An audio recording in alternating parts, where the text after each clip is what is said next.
오늘은 요한복음 5장 25절에서부터 7절을 하겠습니다. 지난번에 했던 부분은 일부분을 같이 읽겠습니다. 시작.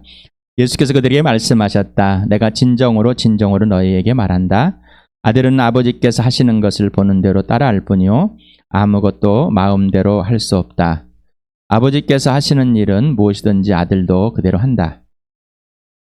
아버지께서는 아들을 사랑하셔서 하시는 일을 모두 아들에게 보여주시기 때문이다. 또한 이보다 더 큰 일들을 아들에게 보여주셔서 너희를 놀라게 하실 것이다. 아버지께서 죽은 사람들을 일으켜 살리시니 아들도 자기가 원하는 사람들을 살린다. 아버지께서는 아무도 심판하지 않으시고 심판한 일을 모두 아들에게 맡기셨다. 그것은 모든 사람이 아버지를 공경하듯이 아들도 공경하게 하려는 것이다. 아들을 공경하지 않는 사람은 아들을 보내신 아버지도 공경하지 않는다. 내가 진정으로 너에게 말한다. 내 말을 듣고 또 나를 보내신 분을 믿는 사람은 영원한 생명을 가지고 있고 심판을 받지 않는다. 그는 죽음에서 생명으로 옮겨갔다. 25에서 27절까지 같이 읽겠습니다. 시작. 내가 진정으로 너에게 말한다. 죽은 사람들이 하나님의 아들의 음성을 들을 때가 오는데 지금이 바로 그때이다. 그리고 그 음성을 듣는 사람들은 살 것이다. 그것은 아버지께서 자기 속에 생명을 가지고 계신 같이 아들에게도 생명을 주셔서 그 속에 생명을 가지게 하여 주셨기 때문이다. 또 아버지께서는 아들에게 심판을 하는 권한을 주셨다. 그것은 아들이 인자이기 때문이다. 이 구절에서 이제 오해들이 발생하고 논쟁들이 일어나고 다툼이 일어나고 또 이단으로 처단을 받고 또 슬며시 다시 또 화해시켜서 여전히 지금까지도 논쟁을 하게끔 만들어주는 아들에게 생명을 줬다. 아들에게 심판의 권한을 줬다. 그러나 이제 아들에게 뭘 죽은 하나님 아버지께 줬기 때문에 이 오리겐이라는 이 신학자가 성자는 성부에 동속된 종속서를 동등한 하나님이 아니라 하나님 아버지와 아들과 동등한 하나님이 아니라 아버지께 종속이 되었다. 아버지보다 작다. 이렇게 표현했습니다. 근데 아리우스라는 사람이 오리겐의 영향을 받은 이 사람이 종속설뿐만 아니라 성자가 최초의 피조물이다. 라고까지 이제 얹었습니다. 이 추종자들이 굉장히 많이 늘어나게 되고 결국은 이제 논쟁이 시작됐습니다. 이단으로 쫓겨났는데 나중에 다시 형제가 불러들여가지고 난리법석을 했던 이 교회사가 있습니다. 창조주 삼위 하나님과 또 그분의 일 역할을 사람의 언어로 표기하면 그냥 크시다. 그밖에 표현이 안 됩니다. 지렁이에게 사람을 소개해 보십시오. 조금 낫다고 생각하는 닭에게 한번 사람을 소개해 보십시오. 그보다 조금 낫다고 생각하는 개에게 한번 고양이나 소에게 한번 사람을 소개해 보십시오. 요즘 뭐 개나 고양이 해서 개모차 해가지고 거기에 싣고 다니고 개를 자식처럼 개에게 유산을 물려줍니다. 그렇다고 그 개가 사람을 알아봅니까? 조금 꼬리 잘랑잘랑 치고 해주고 하니까 자기를 좀 알아준다고 하는, 그래서 개가 고양이가 사람처럼 대해주는, 여러분이 개를 만들었습니까? 고양이를 만드셨습니다. 이런 수준이라고 생각하시면 됩니다. 그러면 지렁이 입장에서, 닭 입장에서, 개와 고양이, 소 입장에서 사람을 어떻게 받아들일까요? 세상의 언어를 가지고 사람의 수준에 있는 가지고 하나님의 수준을 알려주다 보니 어떻게 표현해야 될까라는 하나님의 피조물인 사람의 언어의 한계입니다. 창조주와 피조물의 크기입니다. 그런데 사람들은 자기가 생각한 내가 갖고 있는 것에 초점을 두기 시작한 것이죠. 또 이렇게 보니까, 이쪽을 보니까 창조주 하나님을 본 것이 아니라 나를 봅니다. 사람의 전인격을 본 게 아니라 발톱을 보고 어찌하여서 그 발톱이 이렇게 생겼을까라. 그것만 연구하는 사람과 똑같습니다.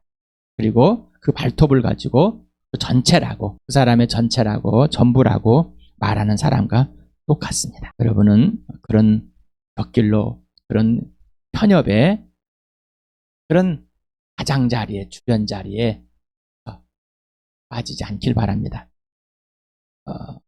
진정으로 또 나옵니다. 하나님의 진실합니다 라고 표현했습니다. 죽은 사람이 하나님의 아들의 음성을 들을 때가 오는데 지금이 바로 그때이다. 그리고 그 음성을 듣는 사람은 살 것이다. 지금이라는 이 단어를 개역개정이나 한글에서는 곧 이때라 라고 표현해버렸습니다. 바로 지금이 바로 그때이다 고 해야 되는데, 그래서 개역 한글에서 개역 개정을 해놨는데도 또 그렇게 표현했습니다. 세번역이나 쉬운 성경이나 우리말 성경, 지금이, 예수님이 바로 오셨을 때, 바로 그때가, 지금 사람들을 만나고 있는 그때, 바로 지금이라는 것을 성경에서 그렇게 했는데, 왜 그랬을까? 번역을 하면서도 입장이 달라지는 것이죠. 미국에 있는 성경 NLT나 또 훨씬 전에 번역되었던 킹 제임스 버전이나 다 지금이라는 표현했는데 왜 우리나라에서 성경에서는 그랬을까? 그리고 바로 이 그때다라는 것은 시기를 말합니다. 바로 그때, 바로 그 시간, 지금. 그래서 지금 바로 이때다라는 것을 표현했습니다. 여기서 죽은 사람이 나옵니다. 바로 여기서는 영적으로 죽은 사람을 의미하고 있습니다.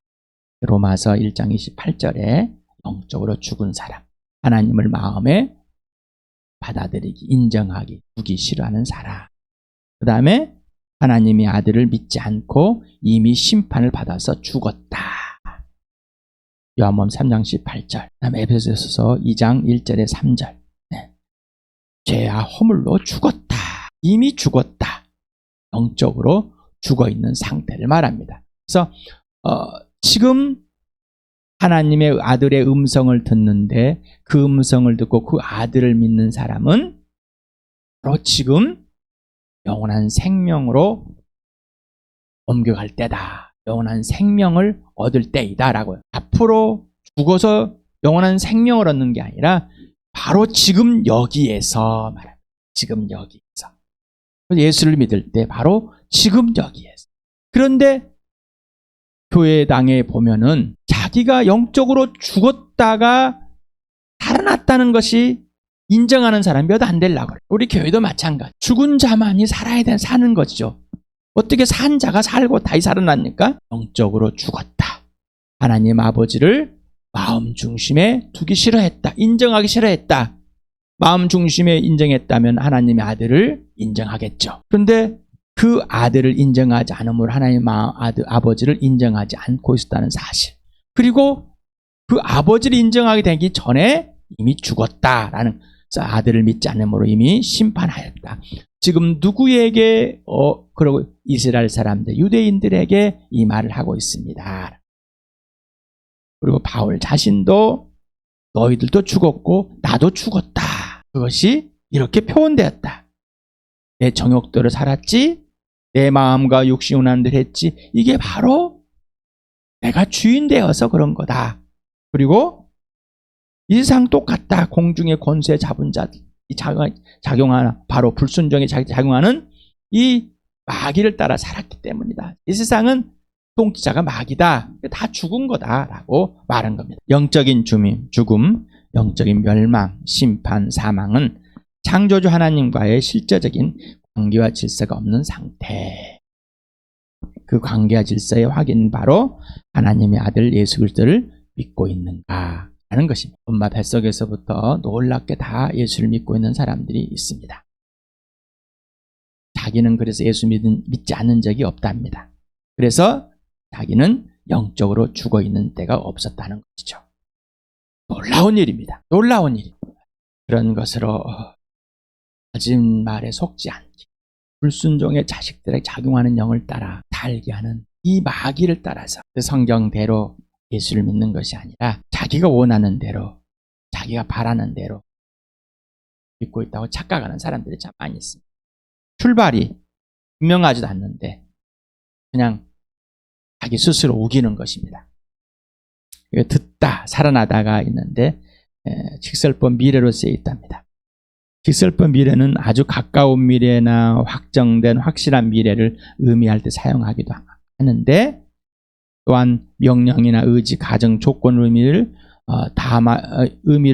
표현할 때도 사용한답니다. 그래서 여기서는 아마 강한 명령과 강한 의지를 표현하지 않았을까. 그러니까 지금 하나님의 아들의 음성을 듣는 자, 하나님의 아들을 믿는 자, 바로 지금 산다. 바로 지금, 앞으로 산 게 아니라 바로 지금 이렇게 달려주신다. 이렇게 표현하지 않았을까요? 하나님의 아들의 음성을 들을 때가 바로 지금 이때이며, 그 음성을 듣고 믿는 사람은 바로 지금 영적으로 죽은 자에서 영적으로 산 자가 된다라는 것입니다. 단순히 소리를 듣는 수준이 아니라 그의 음성을 듣고 하나님의 아들을 믿는 것, 죄와 죄임을 인정하고 고백하여 예수님 하나님께로 돌아온 자만이 살아나는 것입니다. 네. 내가 죄의 주인에서 예수님만이 주인 되는, 전부가 되는 바로 예수님의 부활을 통해서 우리는 그분이 하나님의 아들됨을 인정하고 온전히 알게 되었습니다. 그것은 아버지께서 자기 속에 생명을 가지고 계신 같이 아들에게도 생명을 주어서 그 속에 생명을 가지게 하여 주셨기 때문이다. 또 아버지께서는 아들에게 심판하는 권한을 주었다. 그것은 아들이 인자이기 때문이다. 아버지의 생명을 아들에게 줬습니다. 그래서 아버지의 생명을 아들은 소유하게 됐고, 아버지의 심판의 권한을 아들에게 줬습니다. 그래서 아들은 심판의 권한을 소유하게 되었다. 여기서 이제 줬기 때문에 없는 것을, 예수님께는 하나님 아들이 없었습니다. 그래서 줬다. 그래서 이게 바로 하나님의 창조, 아들을 최초로 창조했다까지 나가게 되는 겁니다. 주다라는 이 단어가 있습니다. 다양한 이 뜻을 갖고 있는 단어를 봅니다. 건네다, 하사, 수여하다, 맡겨주다, 위탁하다, 보이다, 보여주다, 허락하다, 허가하다, 희생하다, 포기하다, 지명하다, 임명하다, 아주 굉장한 의미를 많이 갖고 있는. 그러니까 이 전체를 다 같이 이 한 단어가 전체적인 것을 다 표현한다면은 어떤 표현이 있는 것이 아니라 전체를 갖고 있는 것. 이 단어의 전체를 한번 같이 생각해 보는 것 어떨까요? 그래서 이 이유라는 것이, 아버지께서 아들에게 주신 이유는 사람의 아들이기 때문에, 사람의 아들이기 때문에 생명을 줘야 되고 심판의 권한을 줘야 된다 하고 설명을 하는 겁니다. 그래서 여기서 이제 이 원문에 보면은 호티어스 안트로폰 에스테네아에서, 왜냐하면 아들이 사람의 대다, 사람의 아들이 대다, 이렇게 표현되어 있습니다. 예수 그리스도는 신격이면서 인격 동시에 하나님의 아들, 하나님 아버지와 동등한 자격을 가지신 분이지만 또 사람으로 오셨습니다. 육체로 오셨다는 것이죠. 지금 이 사도 요한은 85년 이상 되는 90년쯤 넘어가서까지 있는 이 상황에서 이 복음서를 썼을 때 다양한 공격을 받고 교회들이 무너져가는 상황들, 또 아버지, 아들과 성령과의 이 관계, 삼위 하나님, 예수님이 하나님의 아들인가 사람인가 아닌가, 여러 가지 논쟁들을 갖고 있었을 때 이거를 써서 온 교회에 하나님 아버지와 아들과 성령은 하나이다, 한 분이시다라고 분명하게 선포하고 있습니다. 그래서 직설법 여기는 과거로 써 있습니다. 예, 주다라는 단어가. 그래서 26절에는 시작하면서 가르라는 이 단어, 뭐 때문에, 왜냐하면, 여기서 호티도 뭐 때문에, 왜냐하면 이유를 설명했어요. 그래서 사건이나 일의 시간의 개념이 아닌 완료나 미완료, 진행이 아닌 위례적이거나 단순히 동작이나 행위의 발생을 의미합니다. 의미할 때 직설법 과거를 사용한답니다. 헬라어에서. 태초에 하나님과 함께 이미 생명, 심판, 고난이 있는 상태입니다. 그래서 창조주와 피조물을 관계하는 창조주의 방식입니다. 그리고 사람으로 왔는데, 사람. 하나님의 아들인데 사람입니다. 그럼 사람에게도 어떻게 이게 있냔 말이죠. 이해가 안 됩니다. 하나님이시면서 사람이라는 게 말이 안 돼. 사람으로서는 이 인간의 수준으로서는 이해가 되지 않습니다. 그래서 여호와는 주다라는 이 표현을 가지고 이 단어를 가지고 사용하지 않았을까? 어떻게 성령께서는 사도 요한을 통해서 알려주고 싶은 이 마음인데 우리 수준이 사람의 수준이 지렁이나 닭이나 개, 고양이 수준밖에 안 되니까 우리 수준에 맞게끔 알려주고 싶은데 우리 수준에 알려줘도 이해를 못합니다. 하나님 아버지와 동등한 신격이신 하나님의 아들이 사람으로 오셨지만 여전히 창조자 하나님으로서 생명이시고 심판의 주가 되심을 성령님께서 전하고 싶어서 유한한 사람의 언어로 표현했다. 아버지와 아들의 독립된 격이며 하나임을, 그래서 하나님은 한 분이시다라는 분명하겠습니다. 그런데 이제 하나님은 한 분인데 어떻게 하나님의 아버지가 아들이 성령이 이렇게 있을까? 다른 격이. 그래서 이제 여호와 증인 같은 경우는 하나님은 한 분이다라고 해서 예수님을 하나님의 아들, 곧 피조물이다, 그냥 선지자다 이렇게 보고 있습니다. 하나님은 한 분인데 어떻게 아들도 하나님인가? 그래서 이제 성부의 순환설, 바로 하나님 아버지가 하늘 보좌 버리고 왔다. 그래서 아버지가 아들이 되었다. 하늘 보좌는 비어 있습니다. 그리고 아버지가 와서 아들로 와가지고 십자가에 죽었다. 누가 살려냅니까? 죽었다가 스스로 살아납니까? 물론 육체는 죽지만은 살아납니다. 넌 그렇게 하실 수 있습니다. 영주주의, 사람 오신 걸 부인하고 역사적 예수를 부인하는 사람들. 사람이 어떻게 하나님의 영원한 생명을 주며 심판의 주가 되는가? 사람이. 그리고 부활이 진짜 있는가? 이제 시간이 지나면서 고린도 교회도 마찬가지였습니다. 계속해서 예수님이 다시 오시는가? 오신다고 그랬는데 안 오십니다. 여러 가지 이런 논쟁들을 가지고 있을 때, 의문과 의심을 가지고 있을 때 사도 요한은 이 서신서를 쓰면서 이 복음서를 쓰면서 모두가 잠잠하게끔 또 정확하게 소개하고 싶어서 성령님께서 사도 요한을 통해서 이렇게 쓰지 않았을까?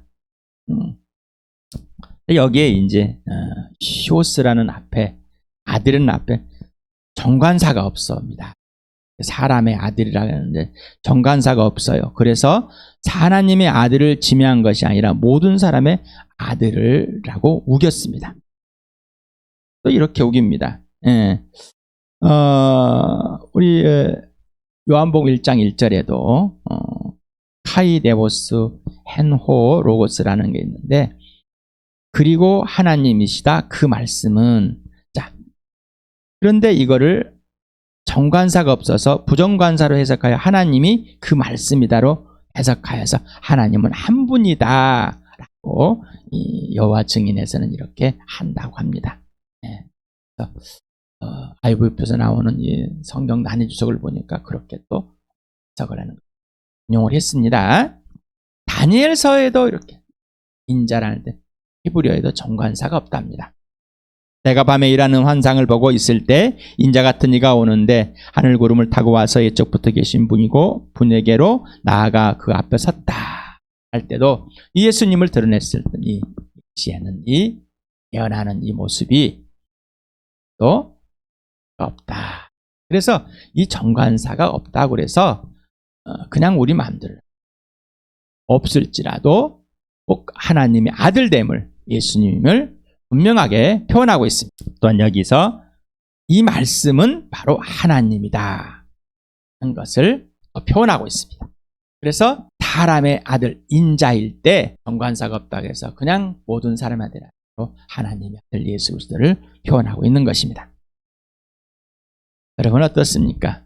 오늘 이 내용들 중에서 여러분은 어떤 주장을 하고 있습니까? 여러분은 어떤 가치관을 갖고 어떤 교리를 가지고 계십니까? 예수의 부활과 죽으심을 인정하고 실제와 실체가 되면 삼위 하나님께서는 왜 이렇게밖에 나와 우리에게 말씀하실 수밖에 없을까라는 질문을 하게 됩니다.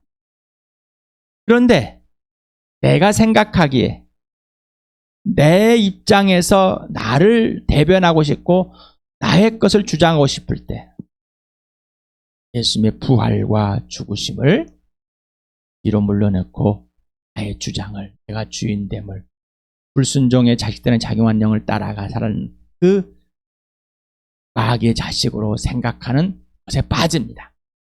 부정하고 싶습니다. 아까 예를 들어 말했던 사람의 전부를 발톱을 통해서 전부를 드러내고 싶어하는 사람과 똑같다는 것입니다. 여러분 생명으로 옮겨져서 살고 계십니까? 하나님의 아들이 여러분의 전부가 되셨습니까? 여러분이 부활이 실제로 경험되어지고 있습니까? 예수님과 직접 사귀고 있으며 그분이 하나님의 아들이며 하나님 아버지와 동등하게 공경하고 계십니까? 존경하고 계십니까? 그런데 사람들이 하나님의 아버지와 하나님의 아들을 차별하려고 하는 거예요.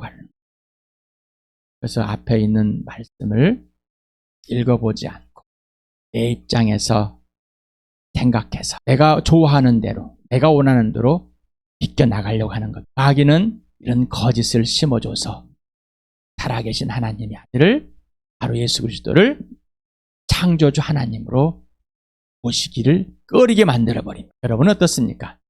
오늘도 창조주 하나님으로 예수님을 대하며 그 예수님께 굴복하고 있습니까? 오늘도 예수님과 함께 전부가 되어 계십니까?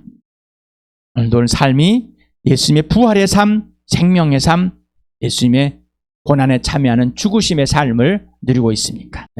여러분의 생각에, 여러분의 상처에, 여러분의 과거에, 여러분의 지금에 있는 몸의 상태에, 여러분의 가치관에 빠져 있습니까? 이제 완전히 영원한 생명으로 오직 예수님만이 전부가 되어지고 하나님 아버지와 화해돼서 아버지와 관계와 질서가 온전히 회복된 사랑의 관계와 질서를 누리고 계십니까?